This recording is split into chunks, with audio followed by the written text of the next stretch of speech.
Science की एक branch astronomy, जो साइंस की सबसे ओल्ड ब्रांच है, यानी खगोल ज्ञान के बारे में जानेंगे, जिसमें हम अपने solar system, star, planet, Galaxy सभी को वर्चुअल फॉर्म में देखेंगे कि हमारे स्टार, गैलेक्सीज हमको वर्चुअल में कैसे दिखाई देते हैं। तो सबसे पहले हम शुरुआत करते हैं अपनी अर्थ के साथ कि हमारी अर्थ हमको कैसे देखने को मिलती है। ये हमारी अर्थ का वर्चुअल रिव्यू है, हम देख सकते हैं। तो जैसे हम जानते हैं कि हम अपनी अर्थ को ब्लू मार्बल यानी नीला ग्रह के नाम से जानते हैं, तो यहाँ पर ब्लू कलर क्या है सबसे ज्यादा भी दिखाई दे रहा है, जिसके कारण हमारी पृथ्वी पर 70% पानी पाया जाता है, जिसके कारण हम इसको ब्लू मार्बल यानी नीला ग्रह के नाम से भी जानते हैं। इसके अलावा हमें यहाँ पर व्हाइट कलर देखने को मिल रहा है, जो यहाँ पर क्लाउड्स और हमारे साउथ पोल और नॉर्थ पोल पे स्नो पाई जाती है, जिसके कारण यहाँ पर हमें व्हाइट कलर रिप्रेजेंट कर रहा है। उसके बाद हम लोग देखेंगे ब्राउन येलोइश एरिया, जो डेजर्ट लैंड को दिखाता है यानी मरुस्थल भूमि। उसके बाद एक ग्रीन एरिया है जो फॉरेस्ट लैंड यानी जहाँ पर हरी भरी भूमि है, वहाँ पर उस चीज़ को प्रदर्शित करता है। अब जैसे हमारी अर्थ है, हमारी अर्थ एक सोलर सिस्टम में आती है, तो हमारा सोलर सिस्टम एक गैलेक्सी में आता है। क्या नाम है उस गैलेक्सी का? मिल्की वे गैलेक्सी। तो देखते हैं मिल्की वे गैलेक्सी कैसे दिखती है। एक्चुअल में मिल्की वे गैलेक्सी कोई स्क्वायर नहीं होती, एक्चुअल में वो फ्लैट होती है यानी तस्वीरनुमा होती है। बिलियंस ऑफ स्टार का ग्रुप मिलकर एक गैलेक्सीज बनाता है, मतलब करोड़ों तारों मिलकर एक गैलेक्सी बनाते हैं। इसमें हमको कई कलर के स्टार देखने को मिल रहे हैं, जैसे ब्लू कलर है, वाइट कलर है, रेड कलर है, येलो कलर है, ऑरेंज कलर है। तो इसमें जो सबसे ज़्यादा हॉटेस्ट स्टार होगा वो किस कलर का होना चाहिए? रेड कलर का। जस्ट अपोजिट है, सबसे जो कम हॉटेस्ट होता है वो होता है रेड कलर का। सबसे गर्म तारा जो होता है वो होता है ब्लू कलर का, देन वाइट, फिर येलो या ऑरेंज, और सबसे जो कम हॉटेस्ट होता है वो होता है रेड कलर का। इसमें हमको यहाँ पर एक पॉइंट दिखाई दे रहा है अल्फा सेंटोरी नाम का। ये अल्फा सेंटोरी जो पॉइंट है, ग्रुप ऑफ 3 स्टार्स है। यहाँ पर 3 तारे पाए जाते हैं, Alpha Centauri A, Alpha Centauri B और तीसरा Alpha Centauri C. Alpha Centauri C को हम लोग प्रॉक्सिमा सेंटोरी के नाम से भी जानते हैं। माना जाता है हमारा सोलर सिस्टम यही प्रॉक्सिमा सेंटोरी से आसपास कहीं बिलोंग करता है, क्योंकि हमारी अर्थ से सेकेंड नियरेस्ट स्टार जो है प्रॉक्सिमा सेंटोरी ही है, जिसकी हमारी अर्थ से दूरी है 4.2 लाइट ईयर, यानी प्रकाश की चाल से भी जाएगा तो 4 साल 2 महीने लग जाएंगे प्रॉक्सिमा सेंटोरी तक पहुंचने में, इतनी दूर है। तो हम अपने सोलर सिस्टम के स्टार को देखते हैं। हमारे सोलर सिस्टम का स्टार कौन सा है? सन। तो अभी जो हम लोग सन देख रहे हैं, इसके ऊपर एक आउटर लेयर पाई जाती है, सन की आउटर लेयर देख रहे हैं, जिसको बोलते हैं कोरोना। कोरोना लेयर का टेम्परेचर लगभग 5,500 डिग्री सेल्सियस से 6,000 डिग्री सेल्सियस तक होता है। सोचिए जिसकी आउटर लेयर यानी आउटर सरफेस का ही टेम्परेचर इतना हाई है, तो अंदर से सूरज कितना ही ज़्यादा गर्म होगा। अच्छा, सन हमको यहाँ पर ऑरेंज, येलो और रेड का मिक्सचर देखने को मिल रहा है, यही बोल सकते हैं तीनों कलर का। तो सन का एक्चुअल कलर क्या होता है? Red colour. सन का एक्चुअल कलर जो होता है व्हाइट कलर का होता है। मल्टीपल रिफ्लेक्शन के बाद एटमॉस्फेयर में इन तीनों, ये जो तीनों कलर है वेव्योर में, इनकी रेडियो लेंथ बहुत ज़्यादा होती है, वेवलेंथ, जिसके कारण हम इन्हीं कलर को देख पाते हैं, बाकी कलर नेग्लिजिबल हो जाते हैं। अब हम सन का इंटरनल व्यू देखेंगे, अंदर से हमको सन कैसा दिखाई देता है। ये हमारे सन का इंटरनल व्यू है विदाउट कोरोना लेयर। तो देख सकते हैं हमको यहाँ पर बहुत जगह एक्सप्लोजन होता हुआ दिखाई दे रहा है, यानी स्ट्रोम आता हुआ दिखाई दे रहा है, जिसका कारण यहाँ पर चलने वाली रिएक्शन है। कौन सी रिएक्शन होती है सन में? न्यूक्लियर फ्यूजन फिजन रिएक्शन, जो 2 एटम्स के बीच में होती है। कौन कौन से एटम्स हैं? Helium, hydrogen, helium. यहाँ पर हमको बहुत ज़्यादा एक्सप्लोजन जो होता हुआ दिखाई दे रहा है, जहाँ पर रिएक्शन एक्टिविटी हमको ज़्यादा देखने को मिलती है, वहाँ पर हमको एक्सप्लोजन होता हुआ दिखाई दे रहा है। और सूर्य के कोर यानी केंद्र का तापमान लगभग 15 मिलियन डिग्री सेल्सियस तक होता है। हम अपने सोलर सिस्टम को देखते हैं। सन के चारों तरफ हमारे 8 ग्रह हैं, तो इसमें हम देखेंगे हमारे शुरुआत के जो 4 प्लैनेट हैं वो आकार में काफ़ी छोटे हैं, और लास्ट के 4 प्लैनेट हैं वो आकार में बड़े हैं। और दूसरा डिफरेंस है, शुरुआत की जो 4 प्लैनेट है वो टेरेस्ट्रियल है, यानी वहाँ पर भूमि पाई जाती है, जैसे हमारी अर्थ पर पाई जाती है। लास्ट के जो 4 प्लैनेट वो कैसे हैं? Gaseous form. तो एक एक करके हम सभी प्लैनेट को दिखाते हैं। तो पहचानिए कौन सा प्लैनेट है सबसे पहले? मार्स नहीं, वीनस। एक्चुअल में मरकरी ही है, बुध ग्रह। बुध ग्रह हमको देखने में कुछ मतलब कोल्ड टेम्परेचर में लग रहा है। एक्चुअल में सन के सबसे ज्यादा पास में है, तो इसको सबसे यहाँ का टेम्परेचर सबसे ज्यादा हाई होना चाहिए, लेकिन हमको देखने में कूल लग रहा है। और ये सबसे ज्यादा गर्म ग्रह है भी नहीं। तो क्या कारण हो सकता है कि सन के सबसे ज्यादा पास में होते हुए भी ये सबसे ज्यादा गर्म ग्रह नहीं है? क्या रीजन हो सकता है? क्योंकि यहाँ पर एटमॉस्फेयर नहीं पाया जाता है, यानी जिसके कारण इसके जिस हिस्से में सूर्य का प्रकाश पड़ता है कंप्लीटली रिफ्लेक्ट रहता है, और जिस हिस्से में नहीं पड़ता है उस हिस्से में टेम्परेचर माइनस में 180 डिग्री सेल्सियस तक भी चला जाता है, जिसके कारण ये सन की सबसे ज़्यादा पास में होते हुए भी सबसे ज़्यादा गर्म ग्रह नहीं है। और ये हमारे सोलर सिस्टम का पहला क्या करता है, सबसे पहले यानी महज 88 दिनों में पूरी कर लेता है, और ये हमारे सोलर सिस्टम का सबसे हल्का ग्रह भी है। तो इसमें हमको छोटे छोटे जो गड्ढे दिखाई दे रहे हैं, गड्ढों को हम लोग बोलते हैं क्रेटर्स, क्योंकि हमारे सोलर सिस्टम में बहुत सारे एस्टेरॉयड, मेटोरॉयड यानी उल्कापिंड, धूमकेतु होते हैं जो ग्रहों की सतह से टकराते हैं और वहाँ पर बहुत बड़े और गहरे गड्ढे बन जाते हैं। ये गड्ढे हमेशा हमको ऐसे ही दिखाई देंगे, क्योंकि मैंने बताया यहाँ पर एटमॉस्फेयर नहीं पाया जाता है, यहाँ पर हवा नहीं है, वहाँ किसी भी चीज़ का मूवमेंट नहीं होगा, जो चीज़ जैसी है हमेशा वैसी ही रहेगी। अब नेक्स्ट प्लैनेट देखते हैं हम लोग, यह वेनस यानी शुक्र ग्रह। और ये हमारे सोलर सिस्टम का क्या है, सबसे हॉटेस्ट सबसे गर्म ग्रह है, जिसका रीजन है कि यहाँ पर एटमॉस्फेयर पाया जाता है। एटमॉस्फेयर तो हमारी अर्थ पर भी पाया जाता है। मैटर करता है कि एटमॉस्फेयर में कौन सी गैस पाई जाती है। जैसे हमारे यहाँ नाइट्रोजन सबसे ज्यादा पाया जाता है, तो यहाँ पर कार्बन डाइऑक्साइड लगभग 97% पाया जाता है, जिसके कारण यहाँ सूर्य का प्रकाश आता तो है लेकिन रिफ्लेक्ट होके वापस नहीं जा पाता पूरी तरीके से, जिसके कारण यहाँ का टेम्परेचर बहुत ज्यादा हाई हो जाता है। और इसमें जो हमको चमकता हुआ पदार्थ दिखाई दे रहा है, ये सल्फ्यूरिक एसिड का कुछ अंश है, जिसको जब सूर्य का प्रकाश पड़ता है तो हमें चमकता हुआ दिखाई देता है। इसी के कारण इसके दो और नाम है, पता किसी को? भोर का तारा, twin sister of the earth, पृथ्वी की जुड़वा बहन। ऐसा इसलिए बोलते हैं क्योंकि शेप और साइज में लगभग अर्थ के अप्रोक्सीमेटली बराबर है। और दूसरा नाम क्या है? मॉर्निंग स्टार है, इवनिंग स्टार यानी भोर का तारा और सांझ का तारा। कुछ दिनों के लिए हमें ये सनराइज में यानी ईस्ट में दिखता है जहाँ से सनराइज होता है, और कुछ दिन के लिए हमें वेस्ट में दिखता है जहाँ सनसेट होता है। और ये सल्फ्यूरिक एसिड चमकता है इसलिए हमें ब्लिंक होता हुआ दिखाई देता है, इसीलिए हम इसको morning star and evening star के नाम से भी जानते हैं। इसके बाद हमारी अर्थ आती है। अर्थ से पहले हमने जो भी दो प्लेनेट देखे वहाँ पर उनके पास कोई भी उपग्रह नहीं था। हमारी पृथ्वी के पास उपग्रह है। चलिए देखते हैं अपनी पृथ्वी के उपग्रह को। ये मून है जिसकी हमारी पृथ्वी से दूरी है 3,84,000 किलोमीटर, हमारी पृथ्वी का उपग्रह है जो हमारी पृथ्वी के चारों तरफ चक्कर लगाता है। अच्छा, हम लोग देखते हैं हम मून का हमेशा एक ही हिस्सा देख पाते हैं, साउथ पोल यानी हम लोग कभी नहीं देख पाते। इसका क्या रीजन है? उल्टा हमारी पृथ्वी क्या करती है, सन के चारों तरफ भी घूमती है, जिसके कारण क्या होता है, मौसम परिवर्तन होता है, और अपनी धुरी पर घूमती है जिसके कारण दिन और रात होता है। तो हमारी पृथ्वी जब अपनी धुरी पर घूमती है और चंद्रमा भी पृथ्वी के चारों तरफ घूमता है, जिसके कारण हम मून का क्या करते हैं, हमेशा एक ही हिस्सा देख पाते हैं। और ये वो हिस्सा है जो हमें अर्थ से मून का दिखाई देता है। इस एरिया को हम लोग लूनर एरिया है, लूनर हाईलैंड के नाम से भी जानते हैं। इसमें हमको जो काले काले धब्बे दिखाई दे रहे हैं, एक्चुअल में धब्बे नहीं है, क्या है, क्रेटर्स हैं। जैसे भी मरकरी के सतह पर पाए जाते थे वैसे यहाँ पर भी पाए जाते हैं। ये हमें धब्बे इसलिए दिखाई दे रहे हैं क्योंकि इसके पास क्या है, खुद का प्रकाश नहीं है। ये किससे प्रकाश लेता है? सन से। क्रेटर्स यानी गड्ढे होते हैं, यहाँ पर गड्ढे इतने बड़े और गहरे हैं कि वहाँ तक सूर्य का प्रकाश का रिफ्लेक्ट नहीं जा पाता, जिसके कारण हमें दूर देखने पर काले धब्बे दिखाई देते हैं। अच्छा, अभी चंद्रमा सुंदर किसको किसको लग रहा है? हमको। सब लोग तारीफ करते हैं ना कि तुम चांद की तरह दिख रहे हो। नहीं है वो, सब लोग बोलते हैं, मतलब झूठी तारीफ करते हैं, क्रीम लगा के चमके हो तुम, तुम्हारे पास नहीं है ना, ग्लो एंड लव क्या असर है। चलिए नेक्स्ट देखते हैं, ये सन से चमक रहा है। नेक्स्ट कौन सा प्लेनेट है? मंगल। मंगल ग्रह को हम लोग रेड प्लेनेट यानी लाल ग्रह के नाम से भी जानते हैं, क्योंकि यहाँ पर आयरन ऑक्साइड की मात्रा क्या है, ज्यादा पाई जाती है। आयरन ऑक्साइड यानी फेरस ऑक्साइड जो है हम लोग देख सकते हैं, लोहे के किसी भी ऑब्जेक्ट पर देखते हैं तो जंग लगता हुआ देखा होगा, सेम इसी कलर का होता है। और यहाँ पर भी आयरन ऑक्साइड की मात्रा सबसे ज्यादा पाई जाती है, जिसके कारण हमें ये रेड कलर का देखने को मिलता है। इसके बाद हम इसके साउथ पोल और नॉर्थ पोल पे देखेंगे तो व्हाइट कलर के पैचेस हमको दिखाई देंगे, जो इस बात का सबूत है कि मंगल ग्रह पर भी पानी पाया जाता है, लेकिन किस फॉर्म में है? आइस के फॉर्म में। इसके बाद मिडिल में हमको एक सिंगल पार्ट दिख रहा है, बिल्कुल ही उभरा हुआ। एक्चुअल में हमारे सोलर सिस्टम का सबसे ऊंचा माउंटेन है। हम अपने अर्थ की बात नहीं कर रहे, हमारे सोलर सिस्टम ग्रहों में सबसे ऊंचा जो पर्वत है वो मंगल ग्रह पर पाया जाता है, जो हमारी अर्थ पर पाए जाने वाले माउंट एवरेस्ट से भी 3 गुना ज्यादा ऊंचा है। इसकी ऊंचाई लगभग 24,000 मीटर है। इसको हम लोग माउंट ओलंपस है, ओलंपस ऑफ माउंट के नाम से भी जानते हैं। ये हमारे 4 इनर प्लैनेट थे जो टेरेस्ट्रियल थे। अब हम गैसियस प्लैनेट देखेंगे।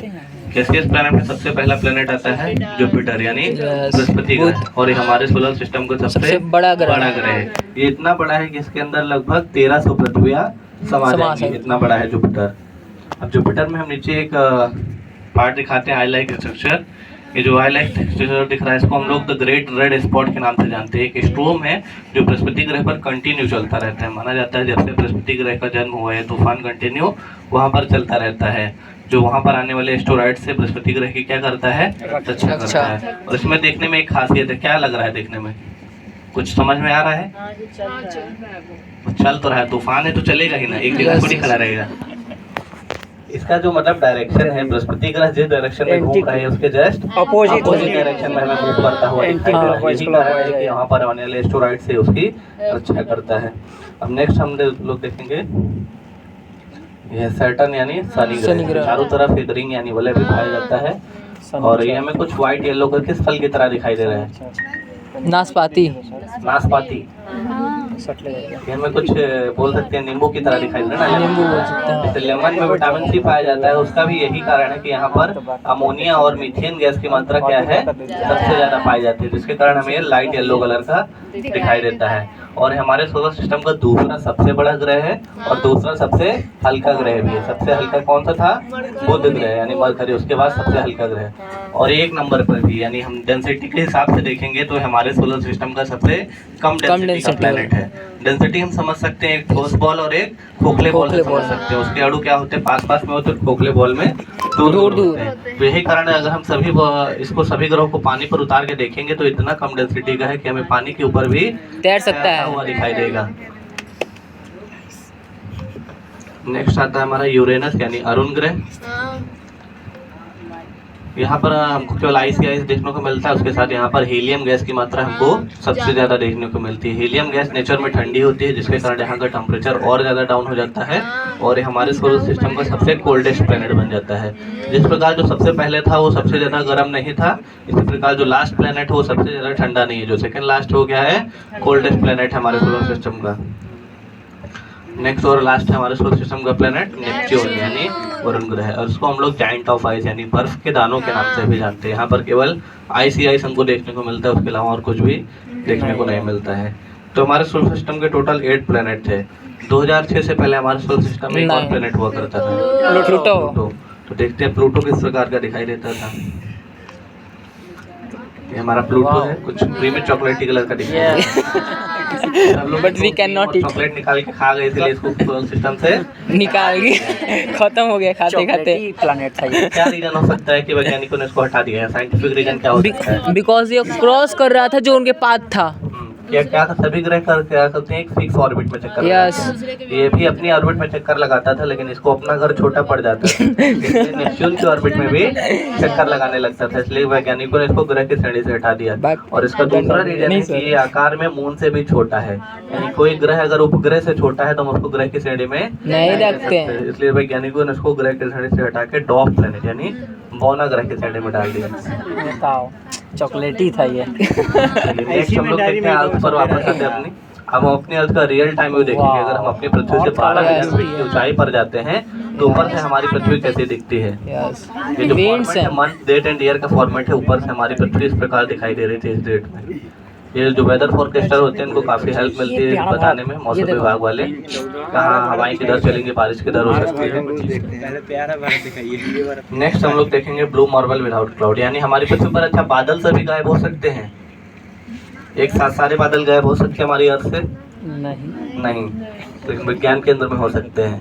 चलिए हम लोग देखते हैं, अगर विदाउट क्लाउड हमारी अर्थ कुछ इस प्रकार देखने को मिलेगा। जैसा पॉसिबल तो नहीं है, लेकिन अगर सारे क्लाउड नहीं रहेंगे तो हमारी पृथ्वी इस प्रकार देखने को मिलेगी। तो इसमें हम कंट्रीज आसानी से पहचान सकते हैं। सबसे पहले हमको नीचे ऑस्ट्रेलियन कंटिनेंट, प्यारा भारत। नीचे हमको ये क्या है, नीचे जो आइसलैंड है वो न्यूजीलैंड से। उसके बाद हम लोग देखेंगे हमारा ये ऊपर इंडिया, ऊपर चाइना, मंगोलिया, रशिया, नीचे वियतनाम, म्यांमार, कंबोडिया, और इधर हमारा है साउथ अफ्रीकन छोटा आइलैंड दिख रहा है, क्या है, मेडागास्कर।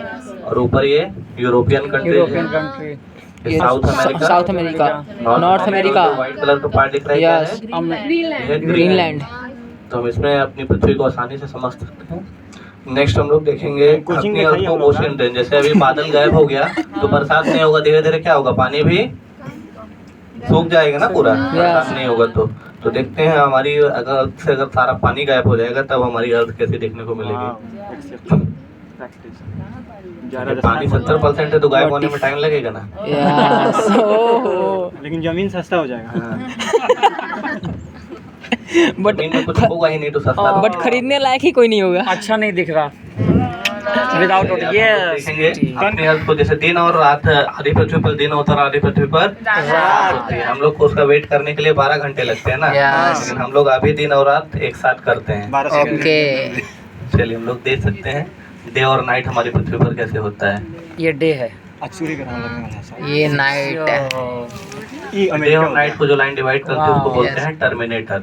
यस इंडिया में रात है अभी। धीरे धीरे हम देखेंगे कि नाइट क्या करता है, डे या नाइट देख सकते हैं धीरे धीरे, हाँ, और shift करता है। खिसकता जा रहा है, बढ़ता जा यस रहा है धीरे धीरे। शिफ्ट करेगा। नेक्स्ट हम लोग देखेंगे नाइट टाइम लाइट्स में, पूरी पृथ्वी पर एक साथ नाइट हाँ। करके देखते हैं। कैसा ऐसा क्या है? possible तो नहीं है, लेकिन पूरी पृथ्वी पर एक साथ नाइट व्यू हमारा कैसा दिखता है। वाह लो, सूर्य इसमें ग्रहण सबसे सीधा पहले हम लोग beauty। अपने इंडिया का रीजन देखेंगे। यस प्यारा यस भारत। तो इंडिया का रीजन Yes. इंडिया में हमको लाइटिंग दिखाई देगी। लाइटिंग का मतलब ये नहीं कि दिवाली का फोटो है। नो डांस जो है because population density, yes sir जनसंख्या घनत्व को दिखाई, हाँ। कहाँ पर कितने ज्यादा लोग रहते हैं। हमारे इंडिया पॉपुलेशन में कितने नंबर पर है अभी? सेकंड एक नंबर पे अभी है। 2011 रखो ना, चाइना को एक नंबर पे दो नंबर पर क्या है? चाइना है। यस चाइना भी ऑलमोस्ट हमारे बराबर है, लेकिन हम Yes. अपने ऊपर चाइना का रीजन देख रहे हैं तो हमको खाली खाली दिखाई दे रहा है। Yes. क्या reason है कि इन लोगों का एरिया ज्यादा है। नहीं वो माउंटेनियस एरिया है इसीलिए वहाँ Mountainous area है। Population Yes. डेंसिटी नहीं है। बिल्कुल सही है। चाइना की मोस्टली पॉपुलेशन ईस्ट चाइना में पाई जाती है। एक लड़का बता रहा था बिजली का बिल नहीं भरा इसलिए मोदी जी ने लाइट काटी। चलिए, मोदी जी को next ये दिखाइए हमारा तो। साउथ अफ्रीकन कंटिनेंट, और Yes. ये हमारा ऊपर जो total Europeans. display दिख रहा है ये है Wow. European country. European country. इनका डेंसिटी बहुत ज्यादा है। ये Yeah. छोटे छोटे देश हैं और यहाँ पर पॉपुलेशन डेंसिटी और डेवलप्ड कंट्री। Yes. यही लोग जनसंख्या बढ़ा रखते हैं। नेक्स्ट हम ये लोग बढ़ा रखे हैं। साउथ India अमेरिका, top पे है। साउथ अमेरिका और ऊपर हमारा Density। North North America. North America में जहाँ पर न्यूयॉर्क सिटी पाया जाता है वहाँ की पॉपुलेशन Population डेंसिटी density हमको ज्यादा है। यस बहुत ज्यादा देखने को मिलती है। अफ्रीका में बहुत कम है नहीं। हाँ अरे उधर डेवलपमेंट ही नहीं है तो ये अफ्रीका भी हम लोग देख सकते हैं। अफ्रीका में एक्चुअल में ऊपर जो अभी हम रीजन बताएंगे वहाँ पर पॉपुलेशन डेंसिटी कम क्यों है, और ये ऊपर जो हमको हिप्पो कैंपस की तरह दिख रहा है ये कौन सा कंट्री है लास्ट में? जापान। और उसके बगल में छोटा सा आइलैंड साउथ कोरिया और इधर नॉर्थ कोरिया। चिल्ली के नहीं। चलिए अब हम लोग देखेंगे चिली पाया जाता है साउथ ये अफ्रीका वाला में। चिल्ली दिखाइए तो ये हम चिल्ली जाने का अब चिल्ली इसमें जूम करना पॉसिबल नहीं है, ये साइड में जो साइड में चिल्ली पाया साइड जाता में है। यस नेक्स्ट हम लोग देखेंगे ह्यूमन ट्रांसपोर्टेशन, यानी हमें अपने ही देश में कहीं आना जाना है तो हम बस ट्रेन के थ्रू आ जा वाह, सकते हैं यही ना। सबसे बड़ी लेकिन हमें एक कंटिनेंट से दूसरे कंटिनेंट एक यानी महाद्वीप से अमेरिका जाना है, यूरोप जाना है तो हम किसके थ्रू जा सकते हैं? एयर और Air और वाटर। जो ब्लू कलर के रेज हैं वो कौन से हैं? Water. वाटर और रेड वाले एयर हम लोग सोचते हैं पनामा रोड पर ही कनाल देखो, traffic होता पनामा है, कनाल। लेकिन वाटर और एयर में भी बहुत ज्यादा ट्रैफिक हमको देखने को मिलता है। मिलता है। एक स्लाइड दिखाते हैं, पहचानिए छोटा छोटा क्या हो सकता है जो दिख रहा है। मछली है। नो नो एयर स्पेस है एयरक्राफ्ट मछली हवा में भी उड़ता है। नहीं एयरक्राफ्ट से ये सब एयर ट्रैफिक तो क्या है? Air traffic aeroplane. Yes air traffic हमको यहाँ पर देखने को मिलता है कितना हवाई जहाज है। तो हम लोग इंडिया का रीजन देखेंगे यस तो इंडिया में लगभग 2 से 3 हजार फ्लाइट एक साथ हवा में रहती हैं। इतना ज्यादा एयर ट्रैफिक चाइना में देखो वाह। चाइना चाइना का में जापान का रीजन देखेंगे यहाँ लगभग 10,000 फ्लाइट ये एक लगता साथ है हवा एक में को आदमी एक को लेके उड़ा रहता है क्या? दिखाते हैं। नेक्स्ट देखिए अमीरी ज्यादा है के लिए भी दिखाया था ना मैंने यस पहले में। अब वहाँ का देखिए ओह माय गॉड ये सब यूरोपियंस है देखियो भाई यूरोपियंस ये हैं। डिफरेंस हम लोग देख सकते हैं डेवलप्ड और डेवलपिंग कंट्रीज के बीच। और यही बोलते हैं कि सबसे ज्यादा कार्बन इमिशन करता है सब सबसे ज्यादा कार्बन इमिशन और उसके बाद हम लोग देखेंगे जो सबसे ज्यादा एयर ट्रैफिक वाले एरिया है, एक है यूरोपियन कंट्री, दूसरा Yes. है नॉर्थ अमेरिका, नॉर्थ अमेरिका जहाँ पर डेवलप्ड और डेवलपिंग कंट्री के बीच में हम लोग Yes. देख सकते हैं। जो नीचे जहाज जा रहे हैं वो साउथ अमेरिका, जो ऊपर कनेक्शन दिखाई दे रहा है हमको नॉर्थ अमेरिका। देख सकते हैं इतना ज्यादा एयर ट्रैफिक है, एक्सपेक्ट नहीं कर सकते हम लोग। जैसे लग रहा है कोई चीज मर गया, कीड़ा पड़ गया। क्या पड़ गया हाँ वैसा ही लगा। एक्सीडेंट ज्यादा होता होगा ना। नहीं नहीं। होता है। अरे भाई कंट्रोलर भी होता है उधर चलिए नेक्स्ट हम Air लोग traffic देखेंगे control। बायोस्फीयर, यानी पृथ्वी पर मौसम कैसे गजब। बदलता है। जैसे हमारे भारत में ही ऋतु क्या है बदलती रहती है ना, तो हम लोग अपने इंडिया का रीजन देखेंगे। कुछ समय के लिए हमारा इंडिया क्या है बिल्कुल डेजर्ट लाइक दिखाई देगा, बिल्कुल थोड़ा सा समय के लिए। लेकिन उसके बाद फिर से ग्रीनरी हो जाता है। जैसे विंटर के बाद ऑटम सीजन Yes. आता है तो पेड़ पौधों के पत्ते क्या होते हैं, सूख जाते हैं। इसके कारण एक कुछ समय के लिए हमारा इंडिया बिल्कुल डेजर्ट की तरह दिखाई देता है, लेकिन उसके बाद जैसे स्प्रिंग सीजन आता है फिर से हरे हो जाते हैं, नए उसके बाद ऊपर देखेंगे forms चाइना होते हैं। रीजन, तो यहाँ देख सकते हैं वहाँ पर डेजर्ट पाया जा रहा है और Yes. माउंटेन्स पाए जाते हैं। तो यहाँ पर जो डेजर्ट पाया जाता है उसको बोलते हैं गोबी डेजर्ट। गोभी। और ऊपर जो है मंगोलिया और रशिया, यहाँ रशिया। पर मतलब बर्फबारी भी बहुत होती है, तो यहाँ देख सकते हैं बहुत ज्यादा। इधर और तो इसके बाद ग्रीनरी हमारा है ही जो नहीं। साउथ अफ्रीकन कंटिनेंट है इसमें उसके ऊपर greenery के नहीं हिस्से में है। हमको कभी हरियाली आती हुई नहीं दिखाई देगी, नहीं। क्योंकि यहाँ हमारे थार यहाँ मरुस्थल, सबसे बड़ा थार। डेजर्ट पाया जाता है। यस। सहारा सहारा। डेजर्ट। थार तो इंडिया में। हाँ, इसके बाद नेक्स्ट हम लोग इंडिया देखेंगे का। कि साउथ देखिए अमेरिका, चिली, देखिए चिली, यहाँ कहाँ पर गया? हमको चिली। हमेशा एवरग्रीन दिखाई चिली देगा, यही है, क्योंकि यहाँ पर सबसे साइड बड़ा में। फॉरेस्ट पाया जाता है, ये अमेज़न। Rain forest. Yes. ये इसको हम लोग लंग्स ऑफ द अर्थ बोलते हैं। क्योंकि हमारी पृथ्वी का जो ऑक्सीजन मिलता है हमको, उसका 20% ऑक्सीजन हमको कहाँ से मिलता है, अमेज़न फॉरेस्ट। से, इसलिए हम इसको पृथ्वी का फेफड़ा यानी लंग्स ऑफ अर्थ के नाम से भी जानते हैं। इसके बाद नेक्स्ट और लास्ट हम लोग देखेंगे फिर जो हम लोग डेटा यूज करते हैं यानी मोबाइल वगैरह, तो Yes. उससे जो रेडिएटिव Communication. पोल्यूशन होता है तो वो हम लोग देख सकते हैं। तो हम ए, अपने गजब इंडियन radioactive रीजन देख सकते हैं, इतना तुम ज़्यादा लोग अभी भी कर रहे हो radioactive radioactive pollution आपको नहीं देखने को मिलेगा। और उसके बाद ये हमारे नीचे जो कंट्रीज हैं, वियतनाम, मंगोलिया, और उसके बाद ये ये साउथ अ- अफ्रीकन कंटिनेंट, अफ्रीकन। ऊपर हमारा यूरोपियंस, यूरोपियन यूरोपियंस, और साथ में हमारा इधर south America, north north America. और ऊपर जो हमको कंट्रीज में लाइट इंडिया दिखाई दे रही है, देखिए यानी चाइना, रशिया, मंगोलिया, क्योंकि यहाँ का नेटवर्क क्या है, प्राइवेट है। इसका मतलब वहाँ पर लोग यूज नहीं करते, इसका मतलब ये नहीं, हम लोग का नेटवर्क क्या है, प्राइवेट है। इसके कारण हमको यहाँ पर वो शो नहीं हो रहा है।